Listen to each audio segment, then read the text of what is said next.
Unsere Zeit in Norddeutschland neigt sich dem Ende zu. Eine Zeit, die uns geerdet und entschleunigt hat. Der krönende Abschluss, unsere Lieblingsinsel Föhr.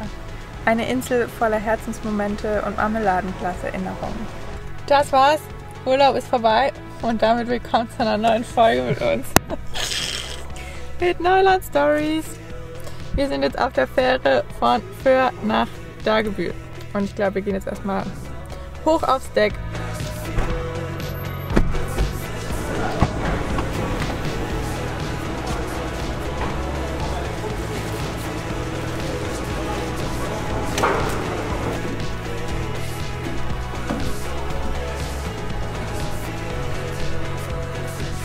Hier haben wir vor 4 Jahren Ja gesagt, zueinander und zu einem neuen Abenteuer. Föhr ist für uns mehr als nur ein Ort.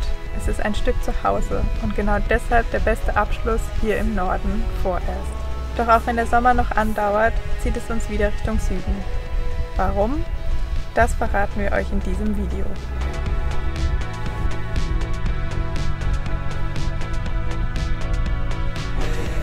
Beste Schokobrötchen. Wer nach Föhr kommt, muss zum Bäcker Hanken gehen und Schokobrötchen essen.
Föhr war jetzt quasi unser krönender Abschluss von der Zeit hier in Norddeutschland.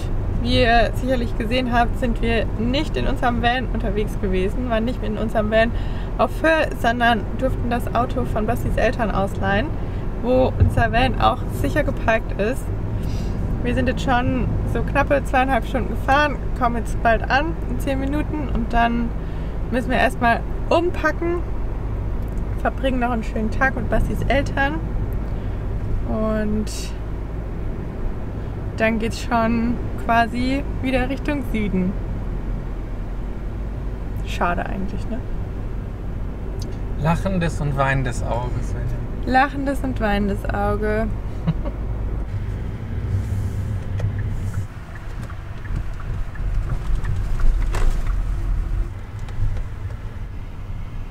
Er steht noch.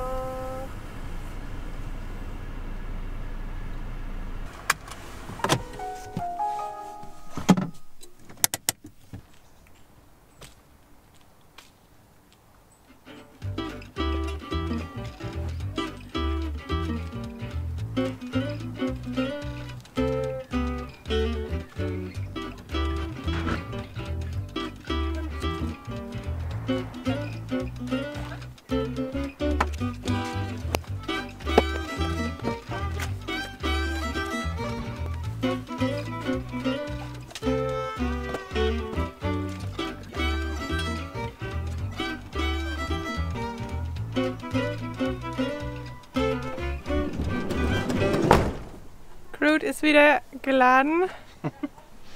Es ist einfach so unfassbar heiß geworden. Es ist eigentlich später Nachmittag, Abend schon. Ja. Und gefühlt mit jeder Stunde wurde es heißer und heißer. Ja, und der Hunger auch größer und größer. Essen wir noch was? Wir essen noch was. Mit der Family. Ja, verbringen noch ein bisschen Zeit mit Familie und morgen geht's dann wieder on the road. Also, see you tomorrow hinterm Lenkrad. Also gleich.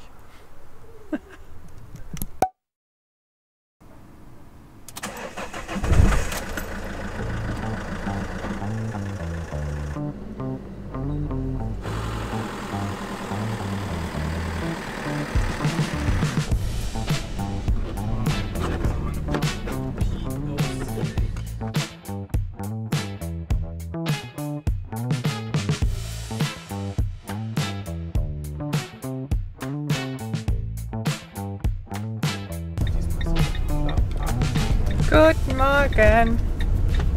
Wir sind schon losgefahren, haben uns von Bastis Eltern verabschiedet.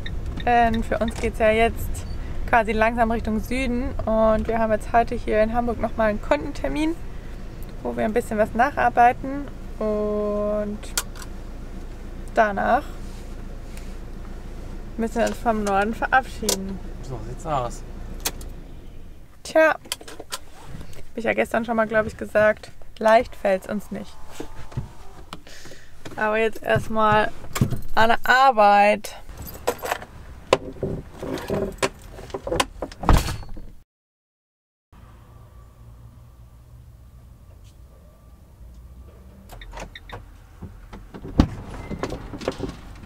Hi. Hallo. Na?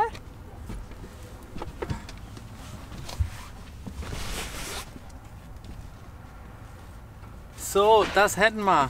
Kundenauftrag, check. Das werden wir jetzt noch in den nächsten Tagen bearbeiten, aber abgedreht und abfotografiert ist alles. Und jetzt heißt es erstmal Abschied Norden. Und es geht als allererstes Richtung Frankfurt. Ab in den Süden. Ab in den Süden. Erstmal Frankfurt. Das werden wir heute nicht mehr ganz schaffen. Es sind noch 5,5 Stunden Fahrt bis dahin. Da müssen wir am Mittwoch sein. Heißt, wir haben noch 2 Tage Zeit und werden heute noch mal irgendwo anders schlafen. Aber da fahren wir jetzt erstmal los.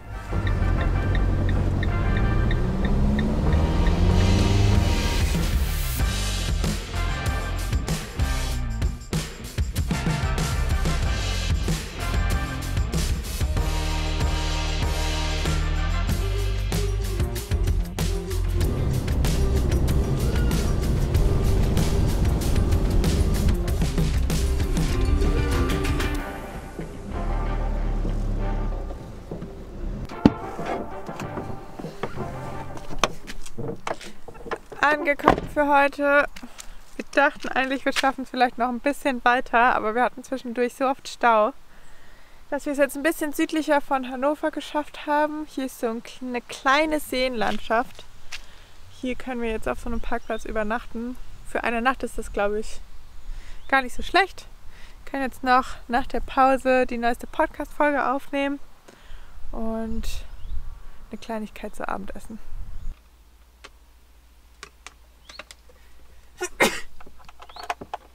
Gesundheit. Na gut, dann ein Flens.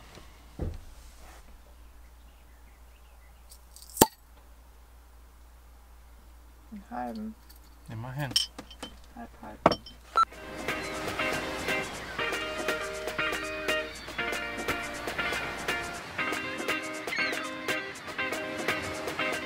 Zweimal um die Welt. Dein Vanlife und Reisepodcast.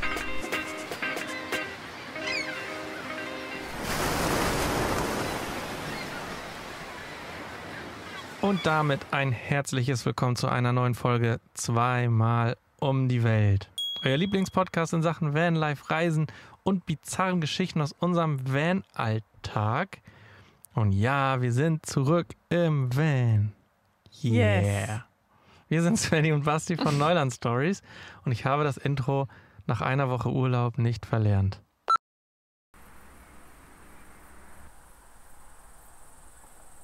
Podcast ist aufgenommen, ist im Kasten. Es ist krass, wie schnell die Zeit einfach schon wieder vergangen ist. Es ist schon fast dunkel draußen.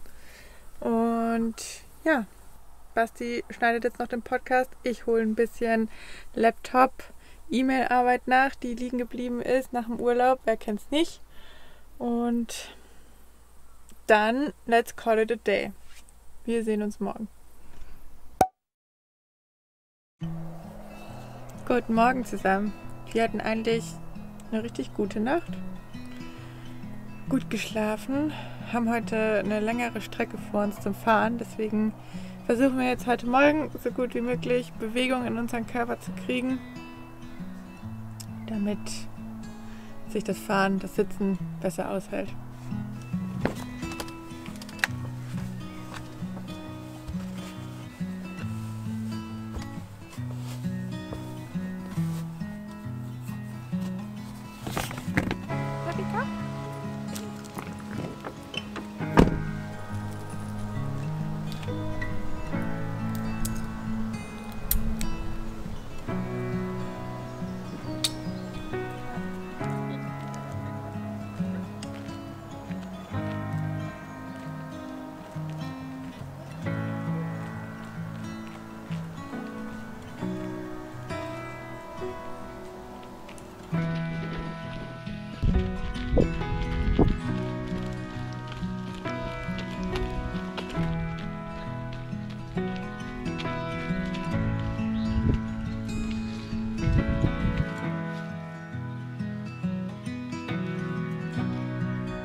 Das war eine richtig schöne Runde.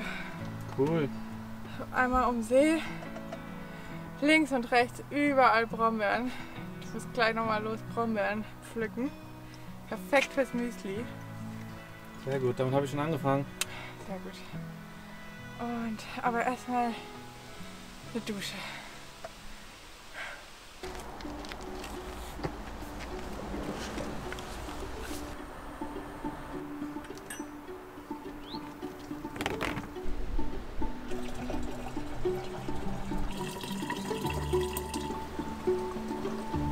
Und da kommt die neue Campingdusche von Naturbummler genau richtig. Die probiere ich jetzt nämlich mal aus.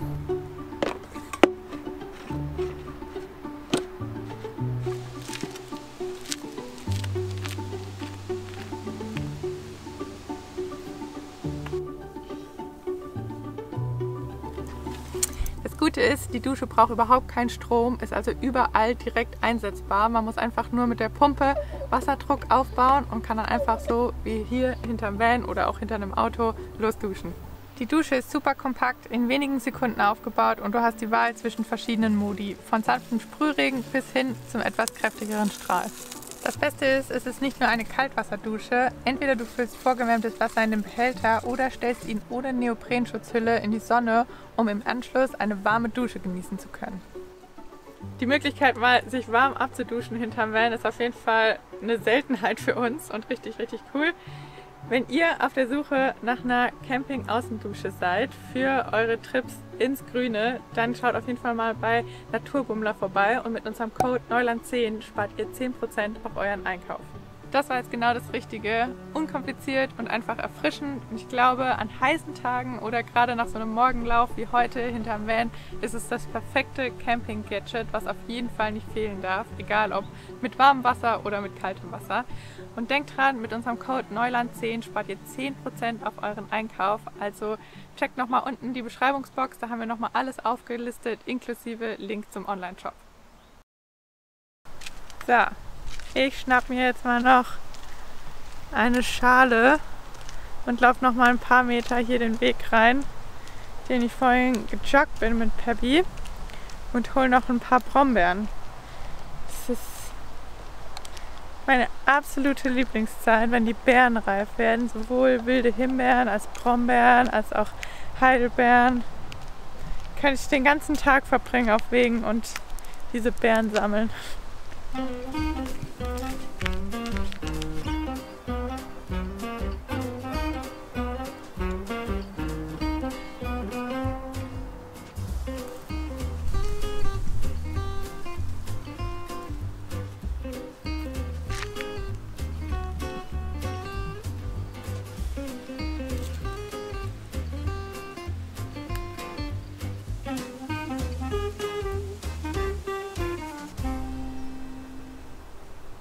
Ein paar habe ich gesammelt.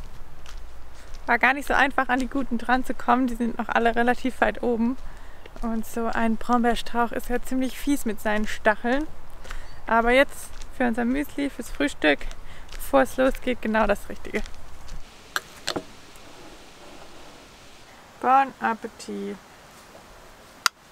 Voll das Riesenmüsli heute.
Das war eine lange Fahrt heute und wir haben komplett durchgezogen, beziehungsweise Basti hat komplett durchgezogen.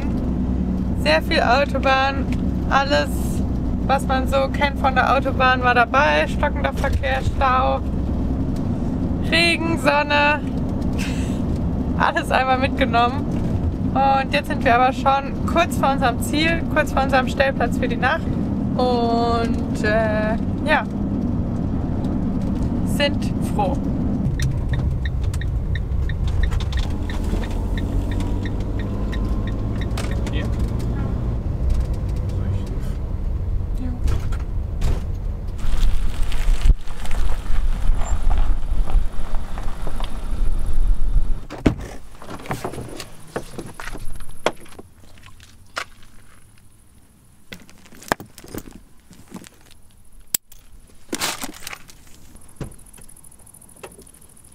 Bevor die Regenwolke, die da hinten kommt, jetzt bis hierher gezogen ist, vertreten wir uns noch mal kurz die Beine mit Peps. So krass, wie man den Regen da hinten beobachten kann. Das Wetter sehen wir hier auf jeden Fall kommen.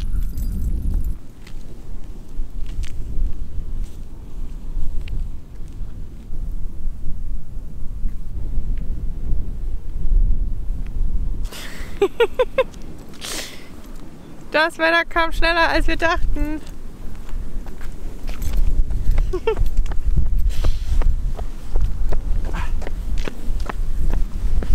Es regnet. Schnell wieder in den Van.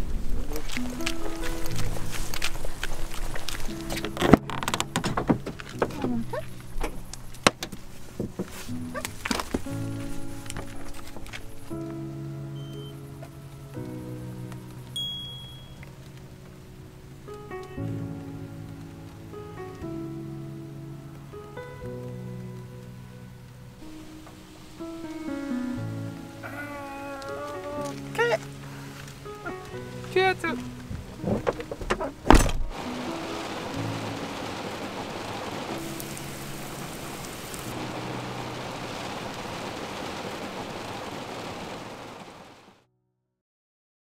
Nach dem langen Tag unterwegs gibt es eigentlich jetzt nur was richtig Einfaches zum Essen, und zwar Nudeln mit Tomatensauce. Und mit dem Take, wo ich die Kamera angemacht habe, hat der Regen wieder aufgehört. Aber gemütlich. War gemütlich. Aber so können wir jetzt mit offener Tür kochen.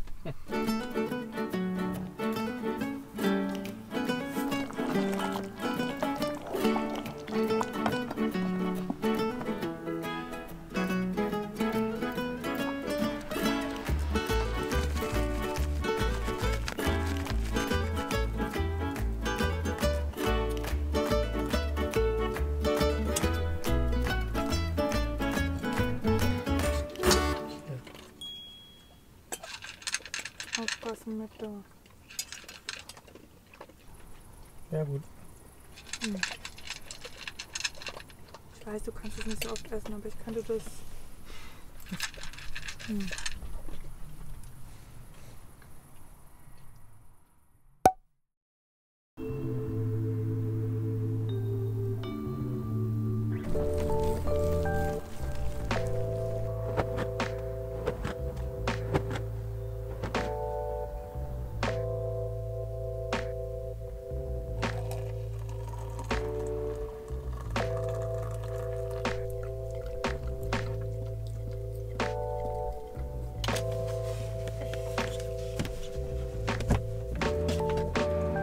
Ein richtiger entspannter Morgen hier. Die Temperaturen haben so ein bisschen runtergekühlt und es ist nicht mehr ganz so warm, aber auch nicht kalt. Wir haben uns jetzt schon Kaffee gemacht und ein Müsli. Basti sitzt schon am Laptop. Ich habe mit Peppi noch eine Runde gedreht. Und ich glaube, wir haben noch gar nicht gesagt, warum wir hier hin sind oder warum wir jetzt so schnell aus dem Norden aufgebrochen sind. Weil wir nämlich hier in der Nähe von Frankfurt unsere Hundeschule haben. Und da haben wir jetzt schon seit längerem unsere Termine gebucht. Es gab also keinen Ausweg. Wir mussten aus dem Norden raus. Wir konnten nicht länger bleiben und deswegen sind wir jetzt auch die letzten Tage so viel Strecke gefahren, weil wir heute Nachmittag unsere erste Hundetrainingsstunde haben. Also für diese Session. Wir hatten schon öfters welche hier, Aber ja, jetzt diese Woche haben wir einfach ein paar Hundetrainings und die wollen wir nicht verpassen und da freuen wir uns jetzt auch schon drauf.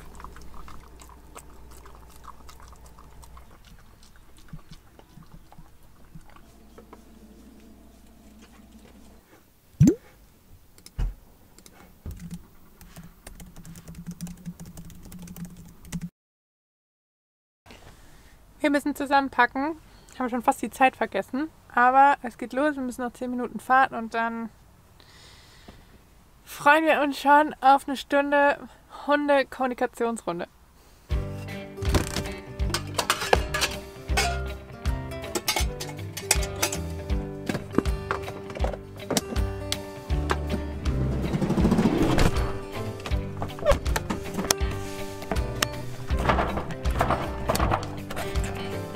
Just goes oder was? Yes.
Wir dürfen vor Ort nicht filmen.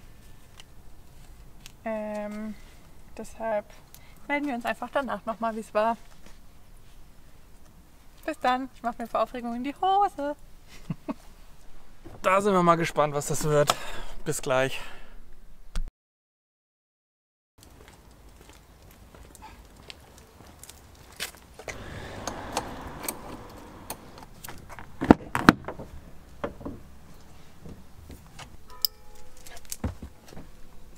Und schnell weg. Schnell weg. Das war wieder mal ein sehr lehrreiches und hilfreiches Training. Das macht uns richtig Spaß. Und wenn ihr euch fragt, warum Frankfurt, wenn wir ja in Karlsruhe und Umgebung sind, weil das die erste Hundeschule ist, die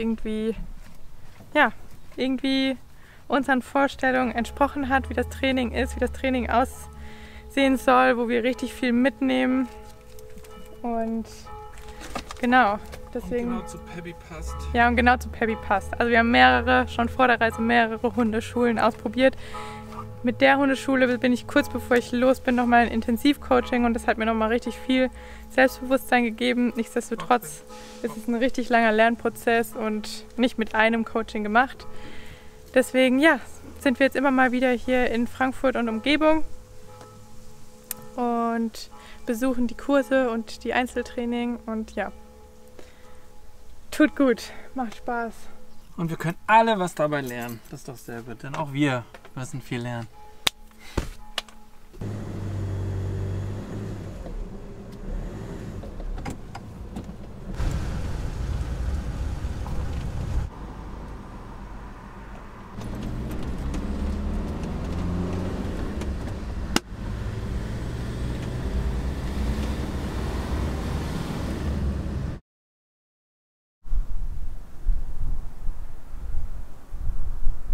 Wir sind wieder zurück an unserem Platz von letzter Nacht und ja, werden jetzt hier den Abend wieder ausklingen lassen, werden was essen, ein bisschen noch was arbeiten, lauter die uninteressanten, unfancy Dinge. Aber mal gibt es halt eben spannende, aufregende Wochen, wo wir was sehen und mal sind es einfach wirklich nur die richtigen Alltagstage, wo wir schnöde am Laptop sitzen, Sachen erledigen und ja, irgendwie sowas halt wie Hundetraining machen.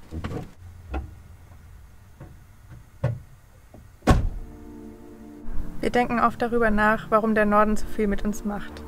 Ist es die Natur, die Nähe zum Wasser, die besonderen Menschen oder einfach dieses Gefühl von Ankommen? Wenn wir durch Deutschland tingeln, stellen wir uns immer häufiger die Frage, wo gehören wir eigentlich hin? Vielleicht ist unsere Reise am Ende gar nicht nur ein Weg von Ort zu Ort, sondern vielmehr die Suche nach dem einen Gefühl. Dem Gefühl, angekommen zu sein.